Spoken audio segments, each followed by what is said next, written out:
Have you filled out your census form yet? If you're Hispanic, you're in for a surprise. If you're Mexican, Puerto Rican, or Cuban, you don't have a race. Guns and coffee. A certain city councilman is going after Starbucks, not because their coffee's too hot.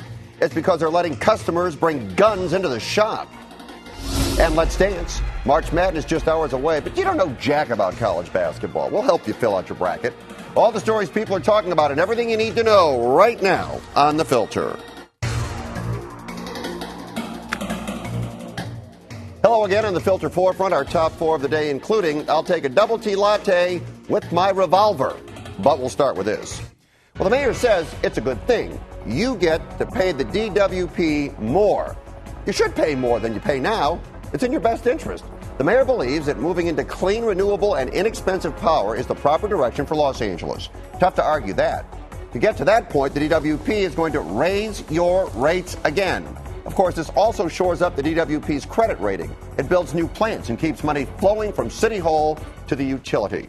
Our contributors tonight, actress and social activist Debra Skelton, and the editor of RonKLA.com, Ron Kaye. Our pictures are furnished by Skype. Ron, I'm going to start with you. The mayor thinks this is just a Jim Dandy idea, pay higher rates to the DWP. What do you think, Ron? Well, I think the mayor doesn't know what he's talking about. The story's changed 5 times in 5 days. The $2.50 that he's talking about is 5% of whose utility bill, electrical bill. It's ridiculous. It's only one. First of all, he's calling it a surcharge, which is a tax, which has to go to voters, and it'll never fly. The DWP has been overspending, mostly on salaries, and it's failed to do anything about green energy for a long time. And now they're buying it on the open market. They've got another increase coming that's 20% to cover more of the green energy. And they're not even getting rid of coal. It's a big lie that the mayor's telling.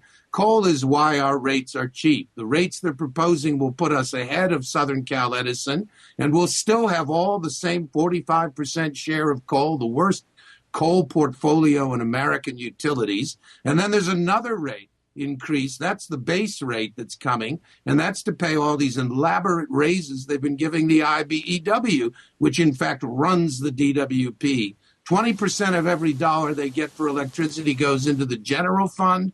It's totally outrageous, and you're going to see a rebellion because this one hits every business, every home, every apartment.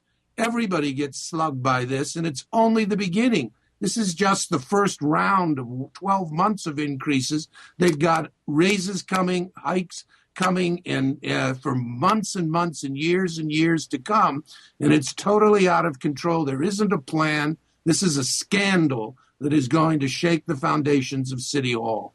All right, Deborah, well, you have 15 seconds. What do you have to say? What? I can only second Ron's motion.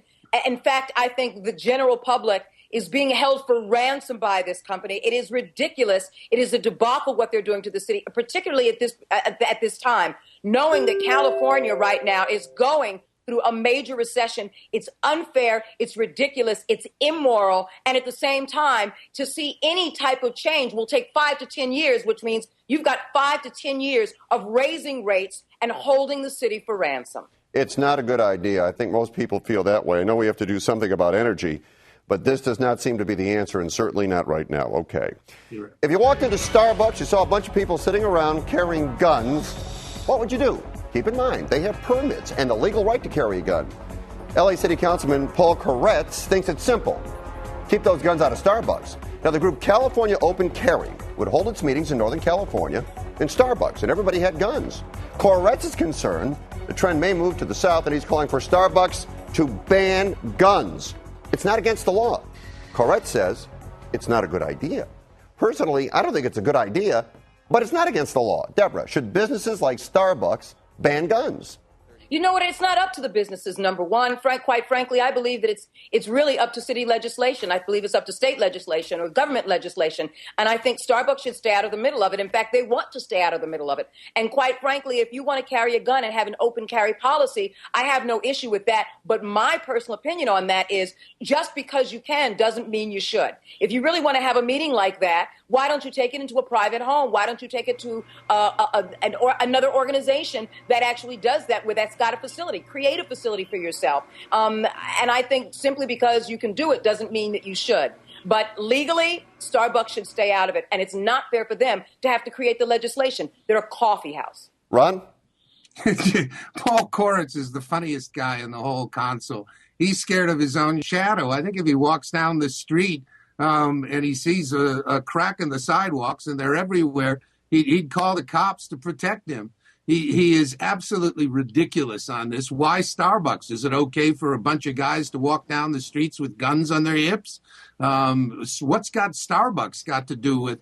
But Debra's absolutely right. Legislate it, crack down on guns. I hate guns. I'm afraid of guns, but this is absolutely the most moronic and silly idea I've ever heard, and it would naturally come from Koretz, of all people. You know, I think it's safe to say that we all believe you don't want to walk down the street and have guys carrying guns. All right, I think that's fair to say. But the law indicates that with a permit, you can carry a firearm.